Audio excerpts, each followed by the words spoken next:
Você já viu um vampiro que é literalmente um animatrônico? O Burdalak faz exatamente isso, e o resultado é um dos filmes de terror mais estranhos e curiosos que saíram recentemente. É uma mistura de gótico, folclore, melancolia e um toque de humor involuntário, que de alguma forma funciona.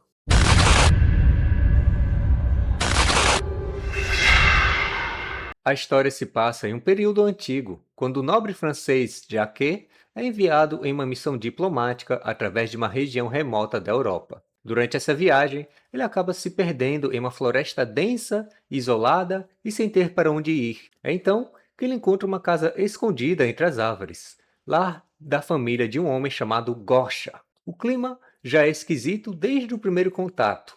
A família parece inquieta, desconfiada e há um ar muito pesado no ambiente, como se algo terrível estivesse prestes a acontecer. O nobre francês é acolhido por cortesia, mas a família deixa claro que o patriarca da casa está ausente. Ele partiu há alguns dias para caçar um bandido que aterrorizava a região. Só que, antes de partir, Gosha deixou um aviso assustador.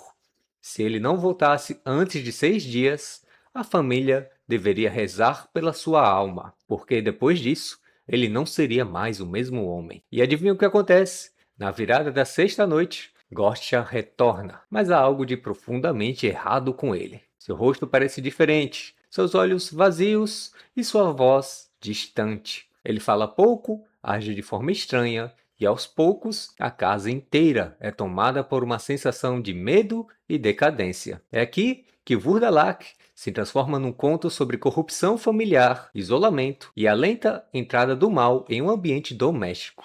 E como vocês devem ter notado, o Vurdalak, né, o nosso vampiro, é um animatrônico.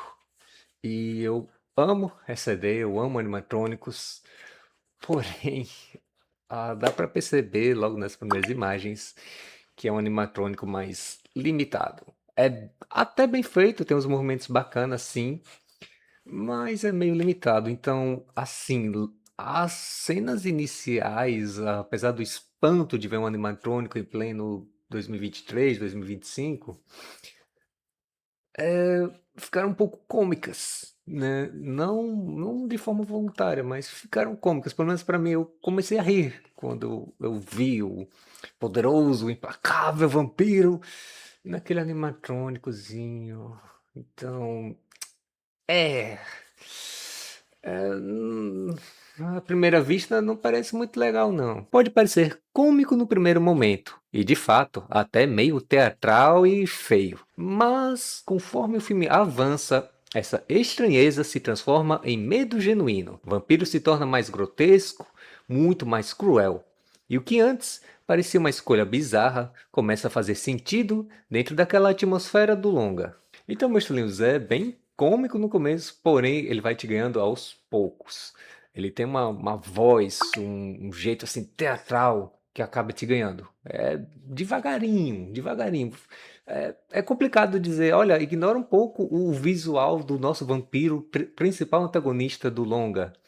É um pouco difícil comentar isso, mas é algo que você deve fazer. Porque quando você vai relevando aquela aparência meio fragilizada demais, você acaba ganhando um vampiro e tanto. Porque é isso que ele acaba se tornando.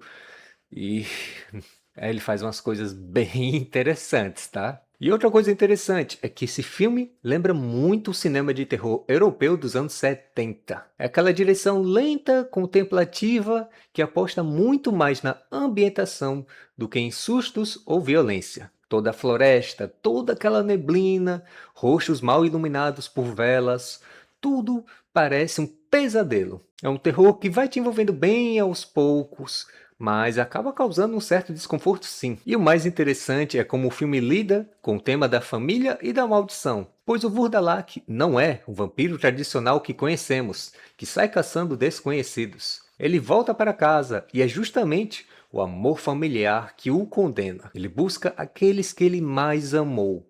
Isso torna tudo ainda mais trágico. É a ideia do mal íntimo, do terror que nasce dentro de casa e não de fora dela. E é claro que não podemos deixar de fazer a comparação com o nosso querido trabalho do Mário Bava em Black Sabbath, As Três Máscaras do Terror, em que o segundo segmento é sobre o Vurdalak. E não tem como negar que é muito, muito melhor, sabe? É muito mais aterrorizante e, assim, muito especial para mim. Foi um dos primeiros trabalhos que eu vi do Mário Bava, então vai ser sempre um queridíssimo meu. Porém, apesar do remake não se sair melhor que o original, ele também tem seus méritos.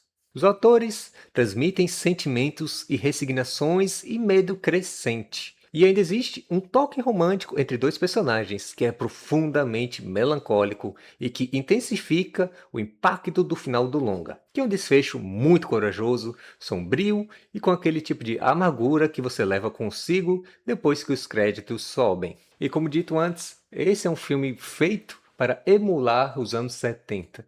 E até mesmo nisso, no seu desfecho, ele consegue essa proeza, porque evoca muito aquela coragem, aquele poderio que os anos 70 de terror continham.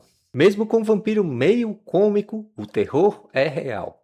E o resultado final é uma mistura muito boa de tragédia e horror. Algo que poucos filmes modernos conseguem fazer com tanta habilidade. Então é isso, meus tolinhos. Esse é o Vurdalak, filme francês de 2023. Não supera o nosso queridíssimo Mário Bava, mas ainda está muito, muito legal. Eu fui o Tolo de Amarelo, vocês foram ótimos. Muito obrigado e até a próxima.